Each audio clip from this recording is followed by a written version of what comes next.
इस कक्षा में हम लोग मेमोरी के बारे में पढ़ेंगे। Memory, okay.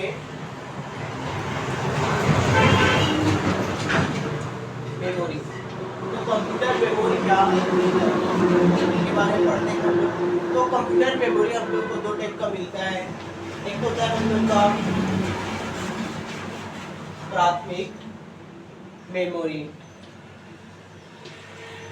प्राथमिक मेमोरी, और एक होता है हम लोग का द्वितीयक मेमोरी। इसी प्राथमिक मेमोरी को प्राइमरी मेमोरी के भी नाम से जानते हैं। Primary memory. और द्वितीयक मेमोरी को हम लोग बोलते हैं secondary memory. Secondary memory, okay. तो प्राथमिक मेमोरी भी दो टाइप के होते हैं। एक होता है स्थायी मेमोरी,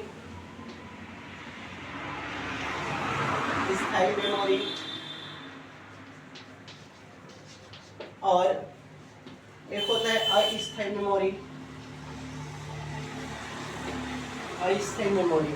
स्थायी मेमोरी का उदाहरण होता है हम लोग का उदाहरण होता है रोम। रोम का फुल फॉर्म क्या होता है? Read only memory. और अस्थायी मेमोरी का उदाहरण होता है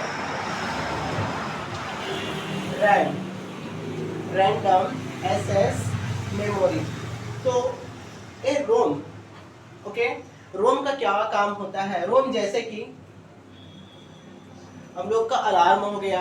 अगर 2 घंटा में अलार्म सेट किया 2 घंटा बाद में, तो मेरा रोम है ये रीड करने का काम करता है।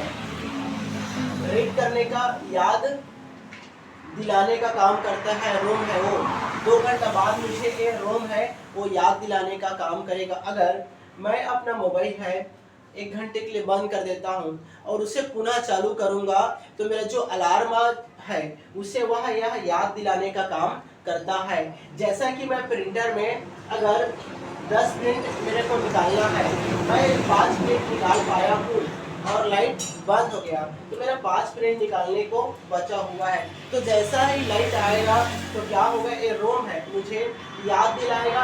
यह रीड करने का काम करता है, याद दिलाने का काम करता है। आपका 5 प्रिंट निकालने के लिए बचा हुआ है करके यह रोम मुझे याद दिलाने का काम करता है। और अस्थायी मेमोरी में हम लोग डाले हैं रैम को, रैंडम एक्सेस मेमोरी को।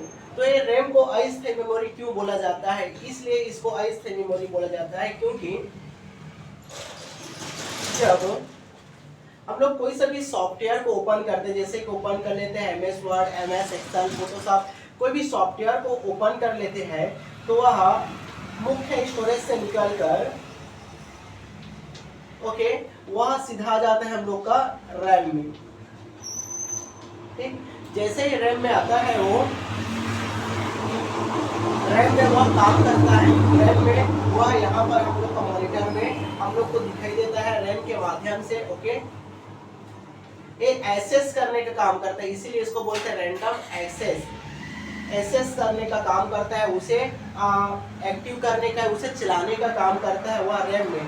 तो अगर जब तक हम उसे पुनः हम लोग का मुख्य स्टोरेज में, ओके, चाहे वह हार्ड डिस्क का ड्राइव हो चाहे SSD हो, उनमें पुनः जो ओपन किए रहेंगे उसे सेव नहीं करेंगे। और उसी टाइम यदि विद्युत का सप्लाई बंद हो गया तो हम लोग का जो ओपन किए रहेंगे वो यहीं पर कट जाएगा। इसलिए इसे अस्थायी मेमोरी बोला जाता है, क्योंकि इसमें अस्थायी तौर पर कुछ समय के लिए इसमें ओपन होता है। किसमें? रैम में, ओके।